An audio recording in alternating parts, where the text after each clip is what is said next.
सोमानी परिवार में खुशी का माहौल था। घर की सबसे छोटी बहू मिताली ने माँ बनने की खुशखबरी जो सुनाई थी। मिताली, बहुत दिनों से मेरे कान उस खबर को सुनने के लिए तरस रहे थे। ईश्वर ने मेरी मुराद पूरी कर दी। हाँ मम्मी जी, जब हमारी देवरानी ने हमें ये खुशखबरी सुना दी तो क्यों ना हम लोग लड्डू गोपाल की पूजा कर आयोजन करें, ताकि आने वाले नए मेहमान को भगवान का आशीर्वाद मिल सके। हाँ गोपिका, तुमने तो मेरी मन की बात पढ़ ली। पंडित जी को फोन लगाकर पूजा के लिए निमंत्रण दे दो। वैसे भी कल पूर्णिमा है, कल का दिन पूजा के लिए शुभ रहेगा। जी मम्मी जी।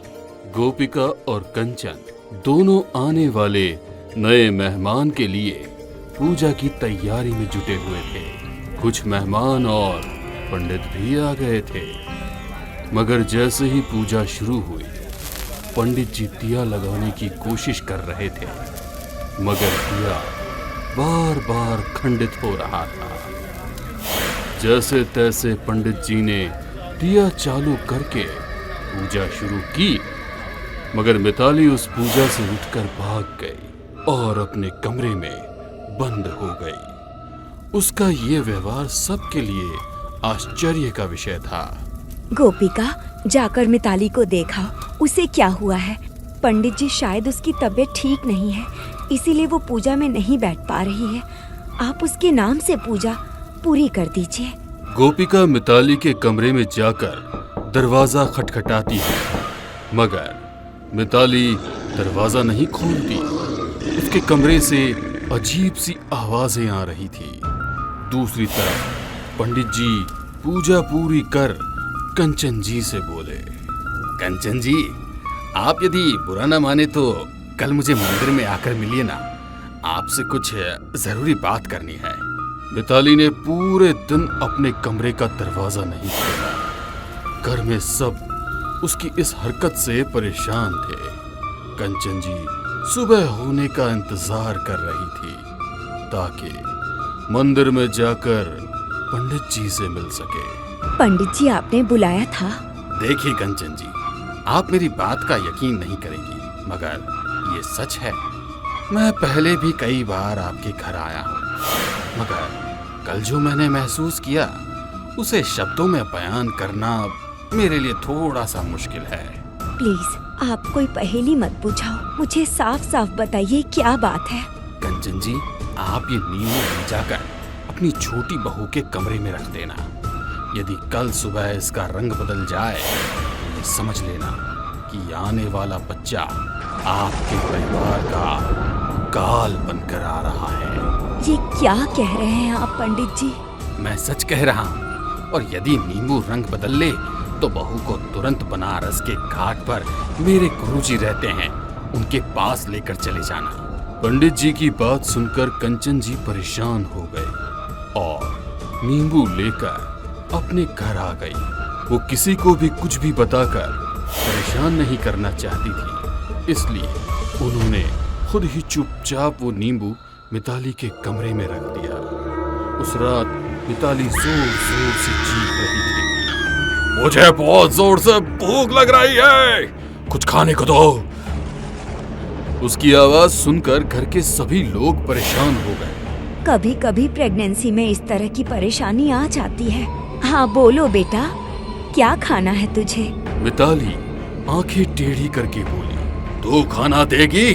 मुझे मटन खाना है, कच्चा मटन अभी ला कर दे।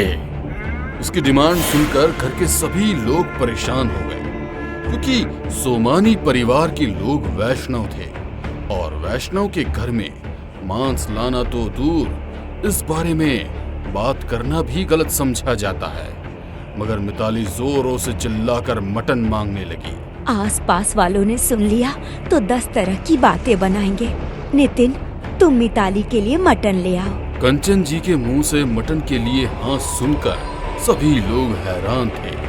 फिर जैसे ही मटन आया, मिताली के मुंह से गुर्राहट निकलने लगी और देखते ही देखते उसने पूरा मटन खा लिया और जाकर वो अपने कमरे में सो गई।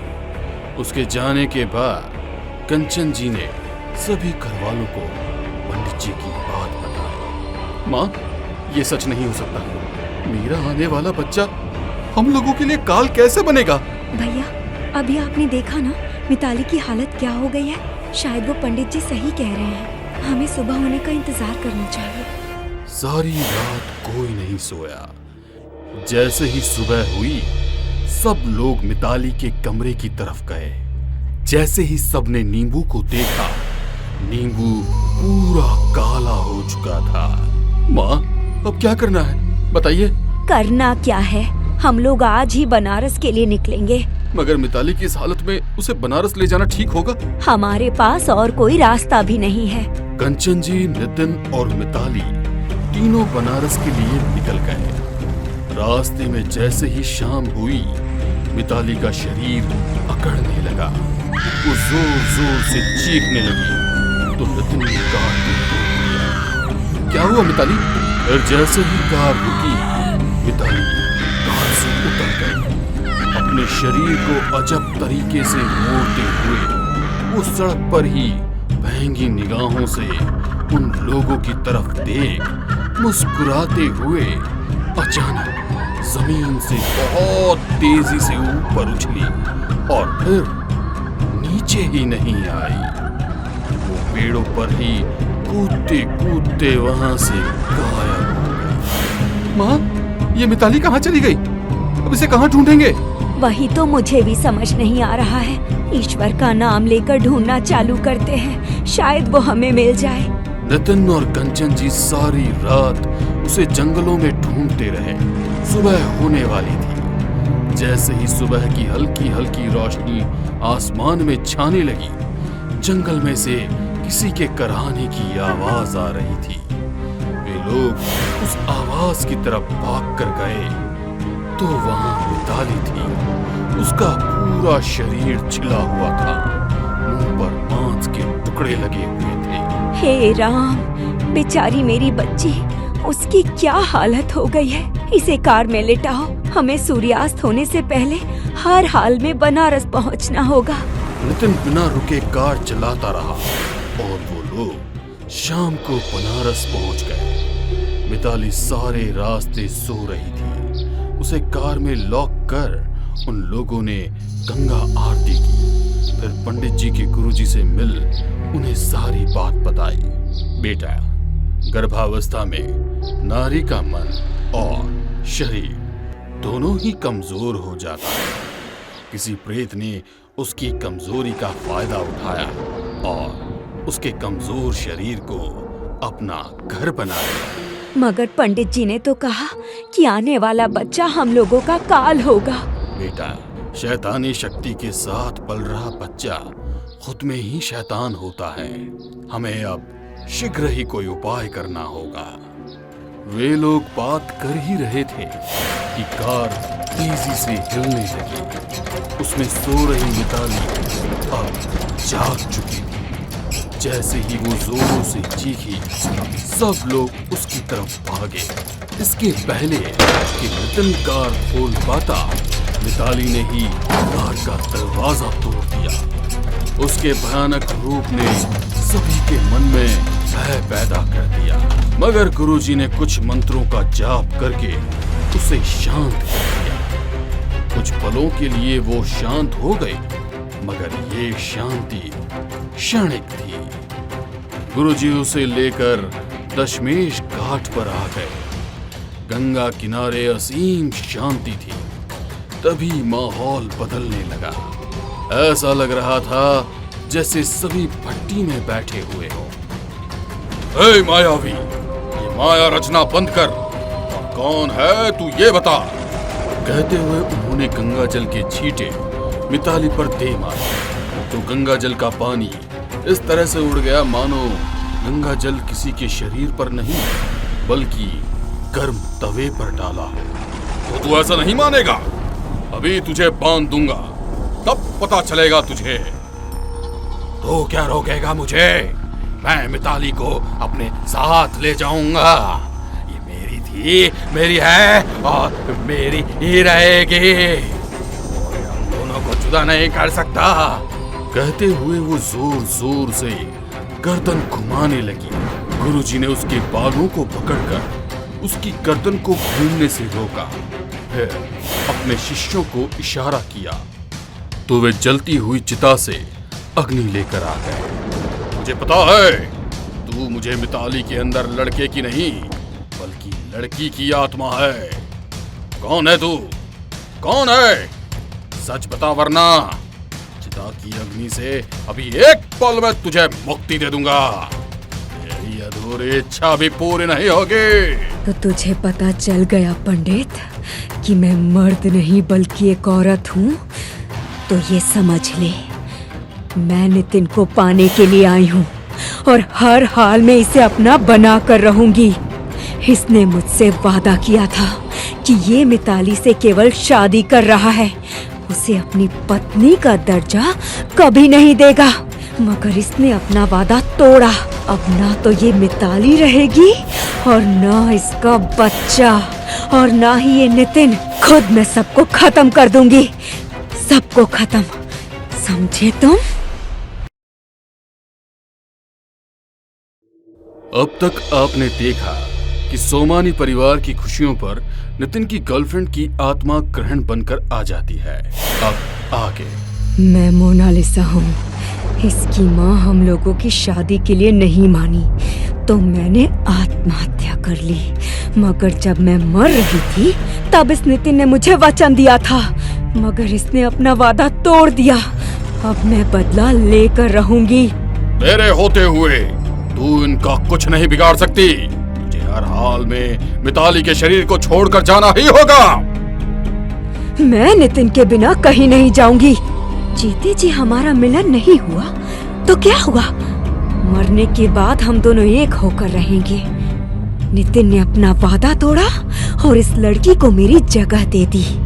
इसीलिए अब मैं पहले इस लड़की को मारूंगी। मगर यदि तू मेरे रास्ते में आएगा तो तू भी मरेगा। और तुझे देखकर लग रहा है कि तू अपनी बात पर अड़ा रहेगा और मेरी नहीं सुनेगा तो ठीक है, चल पहले तू ही सही। कहते हुए मिताली ने गुरुजी का गला तेजी से पकड़ लिया और उन्हें अपने एक ही हाथ से हवा में उठा दिया। गुरुजी के शिष्य उन्हें छुड़ाने की कोशिश कर रहे थे, मगर उसके हाथ की पकड़ बहुत मजबूत थी। तभी उन्होंने कुछ मंत्र जाप चालू किया और गंगा जल के छींटे मिताली के ऊपर दिए। तभी उसे एक तेज झटका लगा और वो दूर जाकर गिर पड़ी। मिताली जोर जोर से हंसने लगी। ये चूहे बिल्ली वाला खेल खेलकर तुझे लग रहा है कि तू जीत जाएगा? नहीं, प्यार में धोखा खाए हुए इंसान की आत्मा से ज्यादा खतरनाक कुछ नहीं। तुम और तुम्हारा गंगा जी भी मेरा कुछ नहीं बिगाड़ सकते। गंगा मैया तो मुक्ति देने वाली है। जो एक बार इनका नाम भी ले लेता है वो उसके सारे पापों से उसे दूर कर मुक्ति दे देती है। फिर तू तो इनकी शरण में आई है, तुझे मुक्ति जरूर मिलेगी। ये तेरे पापों को भिलाकर तुझे अपनी गोद में जगह देगी। मेरी मुक्ति से पहले इस नितिन की मुक्ति होगी। इसे मैं अब खुद से दूर नहीं होने दूंगी। कहते हुए उसने नितिन पर हमला किया। उसे गिराकर उसकी छाती पर बैठ गई और अपने बड़े बड़े नाखूनों से जैसे ही वो नितिन का सीना चीरने वाली थी, उसे गुरुजी ने रोक लिया। फिर गुरुजी ने उसके सर के बाल पकड़ कुछ बाल काट लिए और मंत्रों के साथ अपने सामने जल रही अग्नि में डाल दिए। जैसे ही बाल जलने लगे, मिताली जोरों से चीख रही थी। उसने नितिन को छोड़कर गुरुजी पर वार करने की कोशिश की, मगर देखते ही देखते उसके शरीर में से काला धूल निकला और मिताली बेहोश हो गई। उसकी ये हालत देखकर कंचन जी की आंखों में आंसू आ गए। गुरुजी, ये सब मेरे बच्चों के साथ ही क्यों हो रहा है? इन सब बातों का असर मिताली के आने वाले संतान पर न हो। रक्षा करो गुरुदेव। तुम्हारी चिंता जायज है, अभी खतरा टला नहीं है। वो दुष्ट आत्मा कुछ ही देर के लिए गई है, किसी भी वक्त वो वापस आ सकती है। उसकी मंशा बहुत साफ है, उसे हर हाल में नितिन का प्यार चाहिए। नितिन, तुमने उसके साथ धोखा करके अच्छा नहीं किया। तुमने एक साथ 2 लड़कियों का जीवन बर्बाद किया और उसकी सजा इस बेचारी को मिल रही है। गुरुजी की बात सुनकर नितिन की नजरें नीचे हो गई। गुरुजी, उससे बहुत बड़ी गलती तो हो गई है, मगर अब इसका कोई तो उपाय होगा। वो आत्मा बहुत ही ताकतवर है। उसने मिताली की आत्मा को बहुत कमजोर कर दिया है। जब वो इसके शरीर में नहीं है तो उसे होश में लाना थोड़ा मुश्किल है। हम आपके पास बहुत आशा लेकर आए हैं। अब आप ही मिताली और उसके आने वाले बच्चे की रक्षा करो। ये बहुत कठिन परिस्थिति है। मिताली का शरीर, मन, आत्मा सब कुछ कमजोर हो चुका है। ऊपर से उसका होने वाला बच्चा, उसकी सुरक्षा बहुत कठिन कार्य है। अगर ईश्वर ने यदि मुझे उसकी रक्षा के लिए चुना है तो कुछ सोच कर ही चुना होगा और मैं उसके लिए तैयार हूँ। हे गंगा मैया, अपने इस दास के वचनों की लाज रख लेना। कहते हुए उन्होंने अपने शिष्यों से कुछ पूजन की सामग्री मंगवाकर, जिसमें मांस, मदिरा और कुछ अभक्ष्य फल भी थे। गुरुदेव, ये कैसी पूजन सामग्री है? हम वैष्णव हैं। इस तरह की पूजा सामग्री?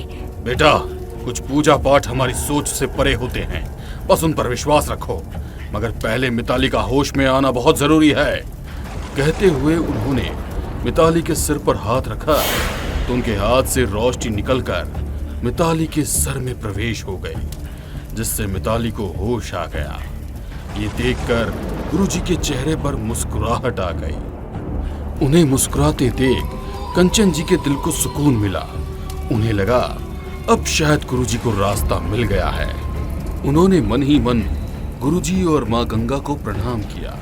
गुरुजी ने पूजा शुरू कर दी।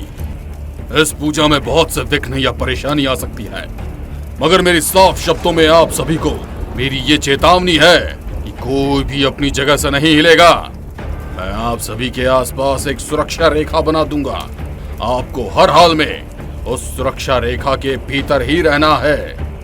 कहते हुए गुरुजी ने नितिन और कंचन जी के लिए एक आसन बिछाया और उसके आसपास भभूत से सुरक्षा रेखा बना दी। वे दोनों अपने अपने आसन पर बैठ पूजा शुरू होने का इंतजार कर रहे थे। गुरुजी ने मिताली को अपने सामने बिठाया और पूजा शुरू की। जैसे ही पूजा शुरू हुई, मौसम पूरा बदल गया। काले बादल घिराए और हल्की बारिश शुरू हो गई। कुछ देर बाद तेज आंधी चली और मिताली के शरीर में एक झटका सा। तू क्यों नहीं मान रहा है? क्यों मेरे हाथों से मरना चाहता है? कहते हुए वो जोर जोर से हंसने लगी। उसकी हंसी बहुत ही डरावनी थी। वो हंसते हुए धीरे धीरे नितिन की ओर बढ़ने लगी तो नितिन पीछे हट रहा था। नितिन, खबरदार जो इस सुरक्षा रेखा के बाहर निकले। गुरुजी के कहने पर नितिन अपनी जगह पर ही बैठा रहा, मगर वो उसे डरा रही थी। गुरुजी ने अपने शिष्यों को इशारा किया तो उन्होंने मिताली के ऊपर गंगा जल डालना शुरू किया। हर बार गंगा जल की बौछार पर मिताली जोरों से चीख रही थी। रुक जा पंडित, वरना ये और इसका बच्चा दोनों अपने साथ लेकर चली जाऊंगी। तू ऐसा कुछ भी नहीं करेगी।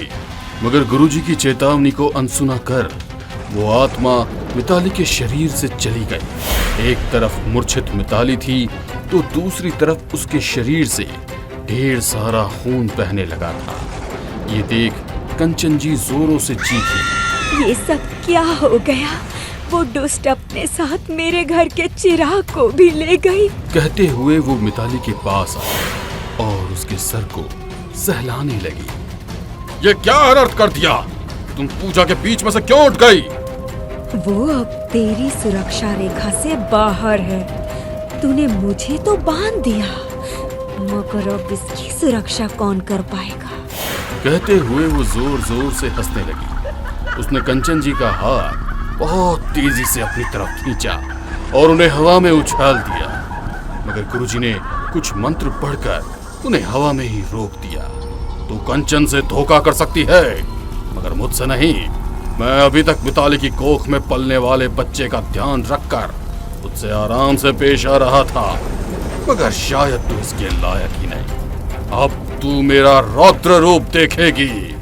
कहते हुए उन्होंने अग्नि में ढेर सारे काले तिल और जौ डाले। देखते ही देखते अग्नि तेजी से भड़क गई। उस अग्नि के तेज को मिताली का शरीर सहन नहीं कर पा रहा था। कंचन जी पर उसकी पकड़ ढीली हो गई।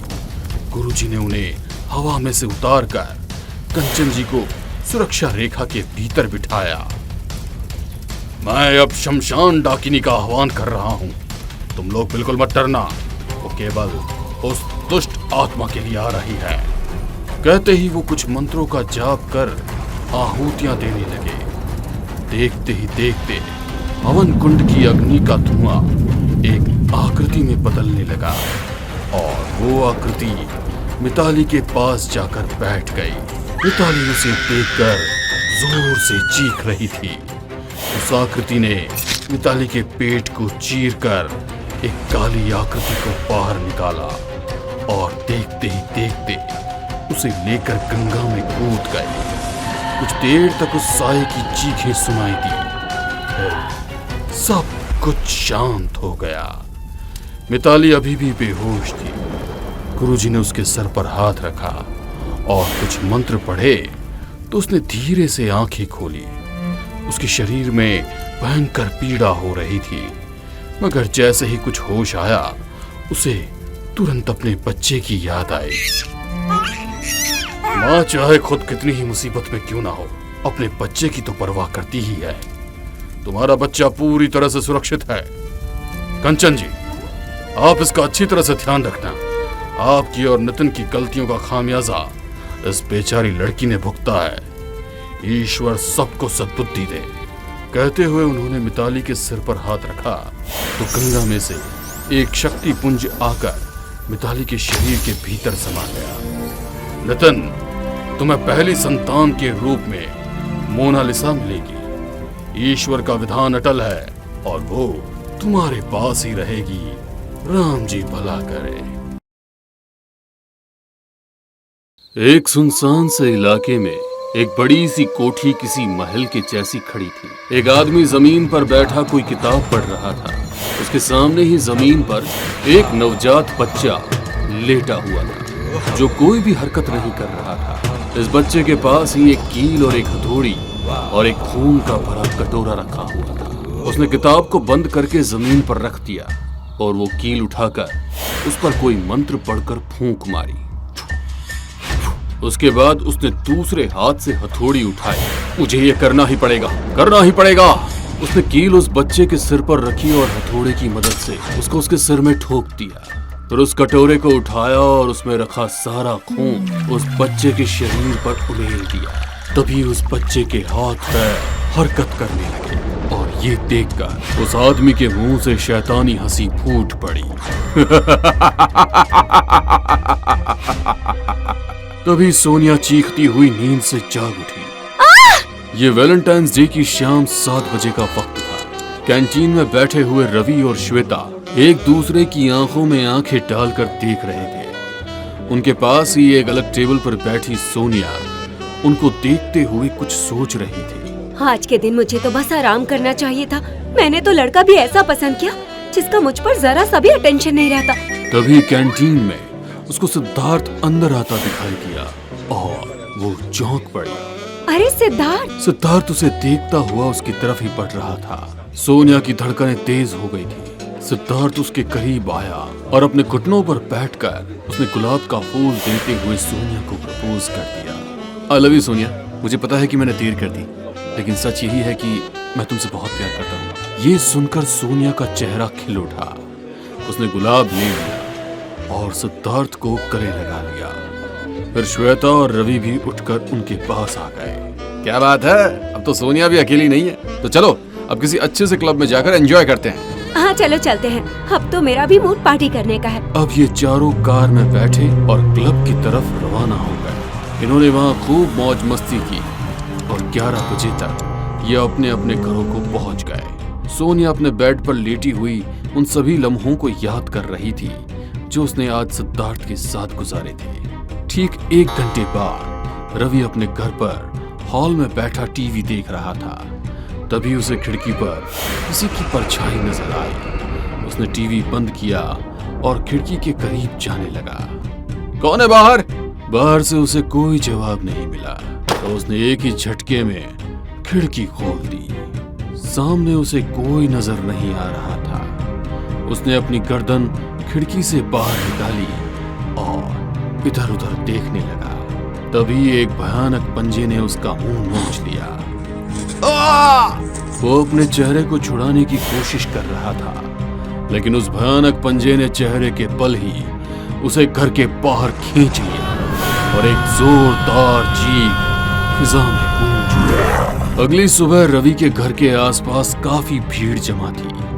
उसकी लाश का हाल बहुत बुरा था।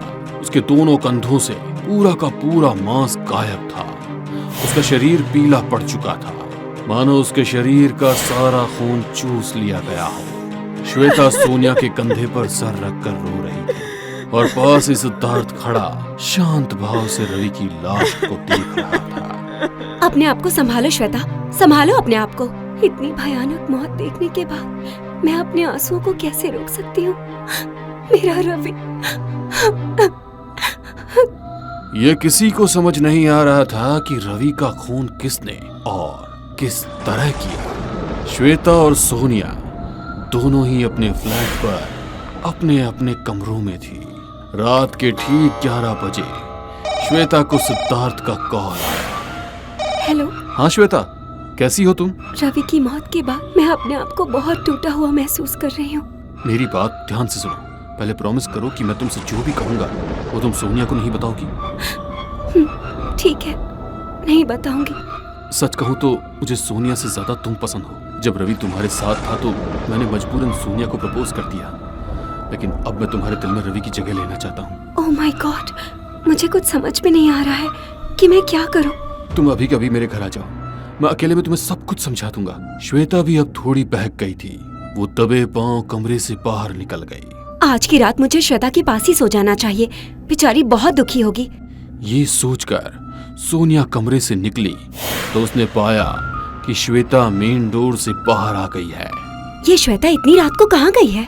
अब सोनिया भी घर से निकली। उसने थोड़े फासले से श्वेता की स्कूटी का पीछा किया और अब उसने देखा कि श्वेता सिद्धार्थ के घर में घुस रही है और ये देख के उसका दिमाग घूम गया। ये श्वेता इतनी रात में सिद्धार्थ के घर क्यों आई है? सोनिया भी अब श्वेता के पीछे घर के अंदर दाखिल हो गई। श्वेता सीधे सिद्धार्थ के कमरे में घुस गई और सोनिया की हॉल से अंदर का नजारा देखने लगी। सिद्धार्थ बोलो, क्या कह रहे थे तुम कॉल पर? श्वेता ने सवाल किया, लेकिन उसके चेहरे पर अजीब सी मुस्कुराहट थी। मैं ये कह रहा था कि कहते हुए सिद्धार्थ ने श्वेता को गले लगा लिया कि मैं अब रवि की जगह लेना चाहता हूँ। क्या तुम मेरी लाइफ पार्टनर बनोगी? ये सुनकर बाहर खड़ी सोनिया को बहुत गुस्सा आने लगा। मेरे दोस्त और बॉयफ्रेंड दोनों ही चीट निकले। छी!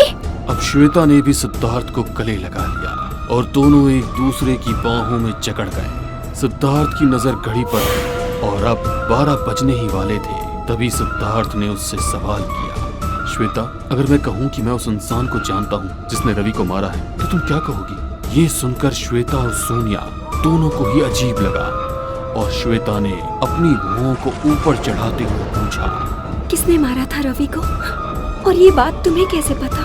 ये सुनते ही सिद्धार्थ के चेहरे पर एक शैतानी मुस्कुराहट झलक आई। उसकी आंखें भी लाल लाल जाग उठी और आवाज भी भयंकर हो गई। उस रवि को मैंने ही मारा था, अपनी भूख और प्यास मिटाने के लिए।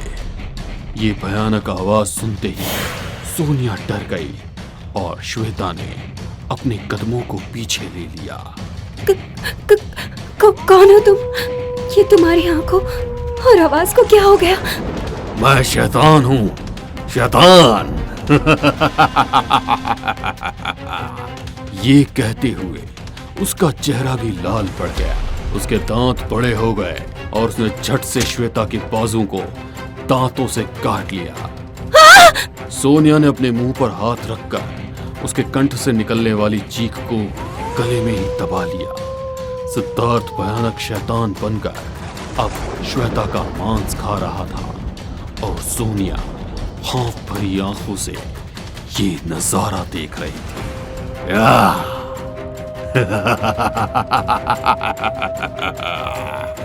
सोनिया तेजी से वहां से भागी और उसने घर आकर अपने आप को एक कमरे में बंद कर लिया। जिस तरह उस सिद्धार्थ ने श्वेता को मारा था, जाहिर है कि रवि को भी उसने ही मारा होगा। हे भगवान, ये मैं कैसे लड़की से प्यार कर बैठी जो एक शैतान है। वो तो मुझे भी मार सकता है। उससे दूरियां बना लूंगी तो उसे शक हो जाएगा। क्या करूं? ये कॉल सिद्धार्थ का ही था। उसने हिम्मत करके कॉल उठाया। हेलो। हाँ जान, क्या हुआ तुमको? तुमने तो एक कॉल तक नहीं किया मुझे। वो सोनिया को समझ नहीं आया कि वो सिद्धार्थ को क्या जवाब दे। अच्छा सुनो, कल रात हम दोनों डेट पर जा रहे हैं, ठीक है? और तुम आज रात मेरे ही घर रुकोगी। थोड़ा क्वालिटी टाइम स्पेंड करेंगे और क्या। ये सुनकर सोनिया को अंदाजा हो गया कि कल रात उसी का नंबर है। वो सुबह होने पर जल्दी से घर से निकली और एक जगह पहुंची। ये काली माता का मंदिर था जिसके पीछे एक तांत्रिक बाबा बैठे हुए थे। बाबा, मेरी मदद कीजिए वरना वो मुझे मार देगा। उसने मेरे दोस्त को भी मार दिया। डरो मत बेटी, आराम से बताओ कि आखिर समस्या क्या है। अब सोनिया ने तांत्रिक को अपने सपनों के बारे में और सिद्धार्थ के बारे में सब कुछ बता दिया। सिद्धार्थ तुम्हें अब आकर मिला है, लेकिन वो सपना तुम्हें बचपन से आ रहा है। इसका मतलब है कि तुम्हारे सपनों के जरिए भगवान तुम्हें कुछ बताना चाहता है। सपने में जो बच्चा तुम्हें दिखाई देता है वो सिद्धार्थ है, और उस बच्चे को काले जादू के जरिए जो जिंदा कर रहा है वो सिद्धार्थ के पिता हैं। शायद जन्म होने के बाद ही सिद्धार्थ की मौत हो गई थी और इसलिए उसके पिता ने उसे वापस जिंदा करने के लिए काले जादू का सहारा दिया। एक कील को काले जादू के मंत्रों से अभिमंत्रित करके सिद्धार्थ के दिमाग में गाड़ दिया। इसका मतलब है कि सिद्धार्थ उसी की वजह से जिंदा है। तो उसके माँ बाप कहाँ हैं? हो सकता है शैतान बनने के बाद उसने अपने माँ बाप को भी मार दिया हो और वो कील अभी भी सिद्धार्थ के दिमाग में ही घुसी होगी। तुम्हारे सपने तुमसे कहना चाहते हैं कि तुम्हारे हाथों ही उस शैतान का अंत लिखा है। तुम्हें किसी भी तरह उस कील को सिद्धार्थ के सिर से निकालना होगा और तभी सिद्धार्थ भी खत्म हो पाएगा।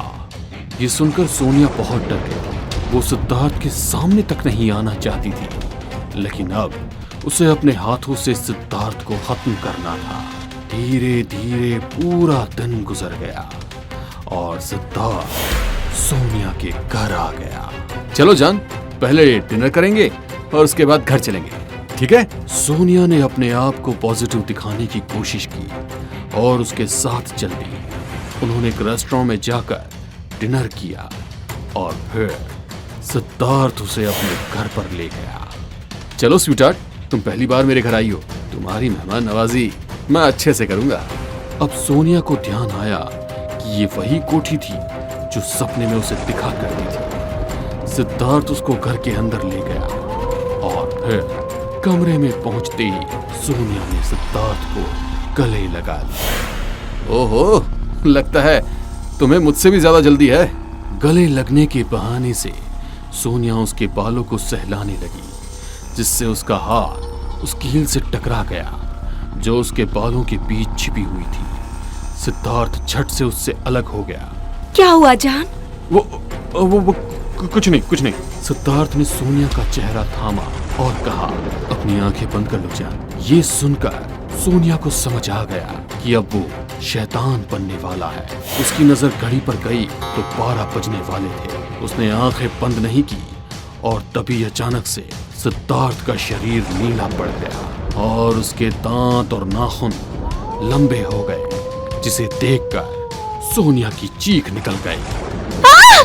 आ जाओ मेरी जान। सिद्धार्थ कुछ करता इससे पहले ही सोनिया ने अपने हाथ से सिद्धार्थ के सर में घुसी कील को पकड़ लिया, जिसके छूते ही सिद्धार्थ चिल्ला उठा, नहीं, छोड़ से नहीं तो जान से मार दूंगा मैं तुझे। सोनिया ने पूरी ताकत के साथ कील को पकड़कर उसके सिर से निकाल दिया। उसके निकलते ही सिद्धार्थ जमीन पर ढेर हो गया और फिर कुछ देर तड़पने के बाद उसका शरीर ठंडा पड़ गया।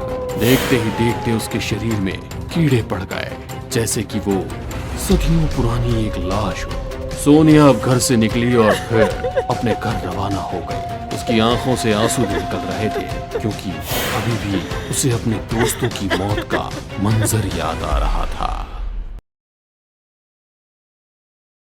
रात के करीब 1 बज रहे थे।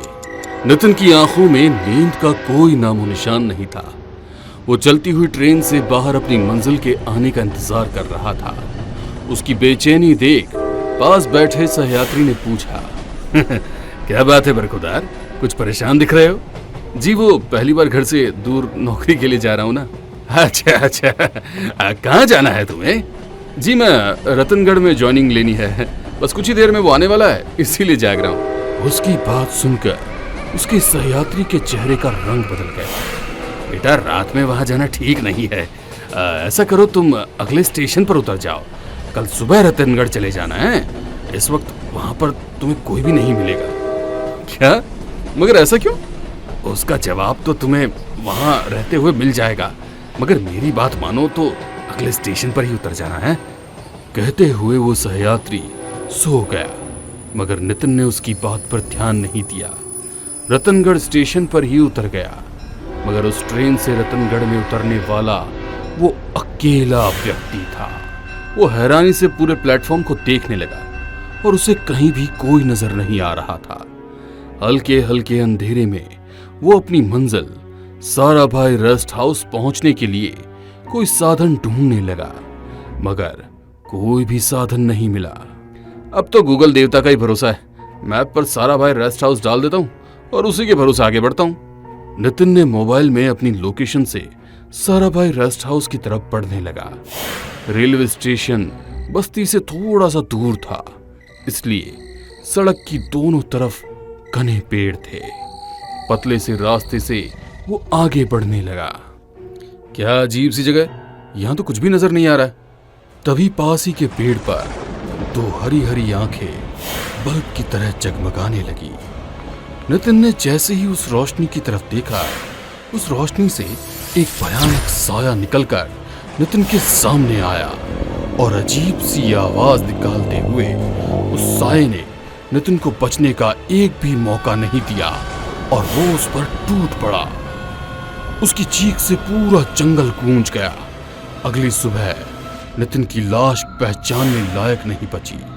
पिछले 3 सालों में इस रास्ते से ये 8वीं मौत है। मौत का ऐसा दर्दनाक खेल मैंने अपनी 25 साल की नौकरी में कभी नहीं देखा। कोई जानवर या इंसान इतना वहशी कैसे हो सकता है? सर, आपको अभी भी मेरी बातों पर यकीन नहीं है। ये कोई इंसान या जानवर का काम नहीं है, बल्कि कोई शैतान है। पढ़े लिखे होकर ये बेवकूफ गवारों की जैसी बातें करते हो।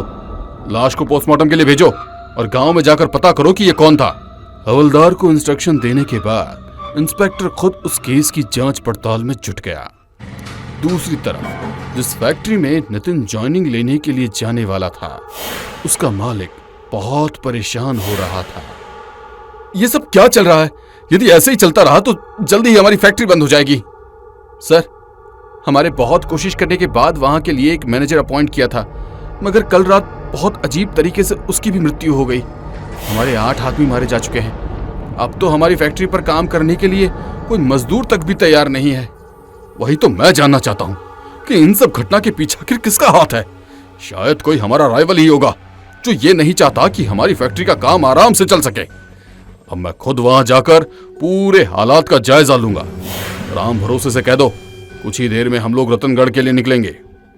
सर, यदि सच में कोई नहीं चाहता कि हमारी फैक्ट्री का काम सुचारू रूप से चले, तो हो सकता है कि आपकी भी जान को खतरा हो।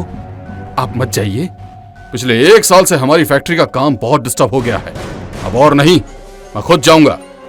उस फैक्ट्री के मालिक मिस्टर सिन्हा खुद ही अपनी कार लेकर रतनगढ़ की तरफ निकल गए। रात के करीब 2 बजे वो लोग रतनगढ़ पहुंचे। पूरा गांव सुनसान था।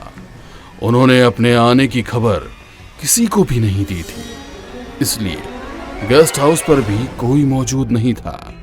वो अपनी खुद की चाबी से गेस्ट हाउस का दरवाजा खोलकर अपने कमरे में चले गए।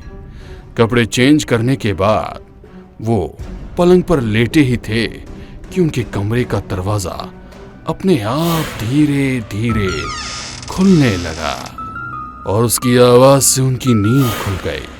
तो उन्होंने देखा कि खिड़की के पल्ले भी तेजी से हिल रहे थे। वो उठकर खिड़की बंद करने लगे तो उनकी चीख निकल गई। खिड़की पर ढेर सारे प्रेत उल्टे लटके हुए थे। किसी के आंख नहीं थी तो किसी के हाथ पैर, सबके सब बहुत डरावने लग रहे थे। वह सब गुस्से में चिल्लाने लगे, चले जाओ यहाँ से, चले जाओ यहाँ से, चले जाओ यहाँ से। ये नजारा देख उसकी चीख निकल गई और वो नींद से जाग गया। उसने घड़ी में देखा तो सुबह के 6 बज रहे थे। उसने किचन में जाकर अपने लिए कॉफी बनाई और बगीचे में लेकर आ गया। गर्मी का दिन था तो सुबह ही अच्छी खासी रोशनी आसमान में छाने लगी। गांव के लोग अपनी अपनी दिनचर्या के लिए घरों से बाहर निकले तो सभी मिस्टर सिन्हा को देख हैरान हो गए। अरे आप कब आए हैं? आपके आने की कोई खबर भी नहीं मिली। बस फैक्ट्री के कामकाज को देखने के लिए आया हूँ। आप बताइए कैसे हैं आप सभी? मालिक, गांव धीरे धीरे खाली हो गया है, बस कुछ ही लोग बचे हैं। अब वे भी रात होने के बाद घरों से बाहर नहीं निकलते। ना जाने किसकी नजर लग गई है हमारे अच्छे भले गांव को। आप इस गांव के सरपंच होकर इस तरह की बातें कर रहे हैं। आपको तो इस गांव की समस्या का हल सोचना चाहिए। मालिक जिंदा रहे तो इंसान कुछ करने के बारे में सोच भी सकता है। आप चाहें तो इस बात को माने या ना माने, मगर मेरी बात को गांठ बांध लीजिएगा कि शाम होने के बाद घर से बाहर मत निकलिएगा। कहते हुए वे लोग वहां से चले गए। मिस्टर सिन्हा का दिन भी अपनी फैक्ट्री के विजिट में चला गया। शाम को पूरा गांव वीरान था। गलियों में कोई भी नजर नहीं आ रहा था। मैड उसके लिए खाना बनाकर चली गई थी। घर पहुंचकर उसने खाना खाया और फिर गार्डन में आकर बैठ गया। कब उसकी नींद लगी उसे पता ही नहीं चला।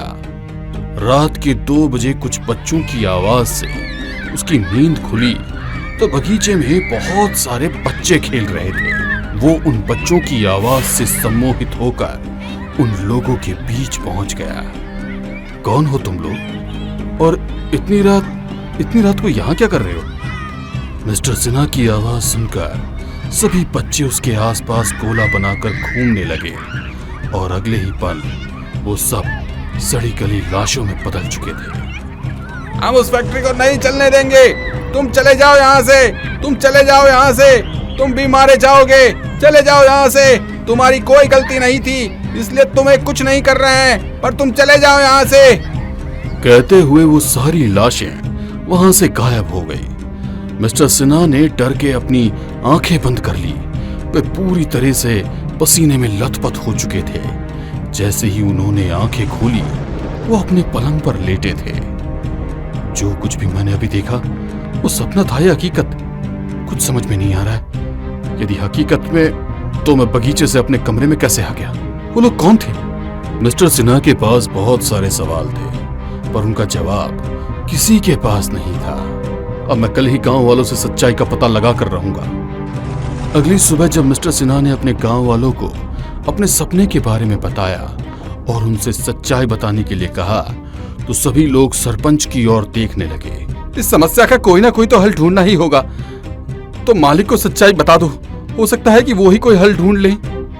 मालिक, गांव में सब कुछ अच्छा चल रहा था मगर कुछ मनचले लड़कों ने ऐसे फैक्ट्री में से कुछ केमिकल्स चुरा कर ले आए और रात को सिलेंडर को गांव के बीचों बीच लाकर खोल दिया। वो जहरीली गैस से बुजुर्ग और बच्चे दोनों मारे गए।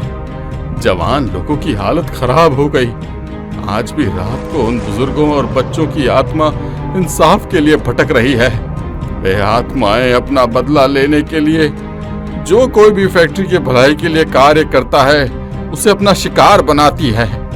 जब तक उन लड़कों को सजा नहीं मिलेगी ये आत्माएं शांत नहीं होगी। तो आप लोगों ने उन लड़कों को कानून के जरिए सजा देने की कोशिश क्यों नहीं की? दूसरों के लिए गड्ढा खोदने वाला खुद ही उस गड्ढे में गिर जाता है। 3 लड़कों की तो उसी रात मौत हो गई थी और जो 2 लड़के बचे थे वो पिछले 8 सालों से जिंदगी और मौत के बीच में झूल रहे हैं। तो फिर आप लोगों ने इन आत्माओं की शांति के लिए कुछ नहीं किया? मैं कल ही अपने गुरुजी को बुलाऊंगा। अगली सुबह गुरुजी अपने कुछ शिष्यों के साथ रतनगढ़ आ गए। उन्होंने फैक्ट्री के भीतर ही कुछ पूजा पाठ किया और सारी आत्माएं उनके आसपास मंडराने लगी। यह फैक्ट्री तुम्हारी मौत का कारण था। अब इसी के तहखाने में तुम्हें हमेशा के लिए जगह देता हूं। कहते हुए उन्होंने कुछ मंत्र जाप किए और सारी आत्माएं एक कलश के भीतर समा गई। उन्होंने उस कलश को तहखाने की दीवार में चुन दिया। अब फैक्ट्री का काम बहुत अच्छी तरह से चल रहा था, कोई रुकावट नहीं थी। मगर समय के साथ साथ वो फैक्ट्री पुरानी हो गई थी। उसकी जगह नई बिल्डिंग बनाने के लिए पुरानी बिल्डिंग को जब गिराया गया तो उसके तहखाने में रखा वो कलश टूट गया और सारी आत्माएं आजाद हो गई। आज भी रतनगढ़ में उन आत्माओं का खूनी खेल चालू है।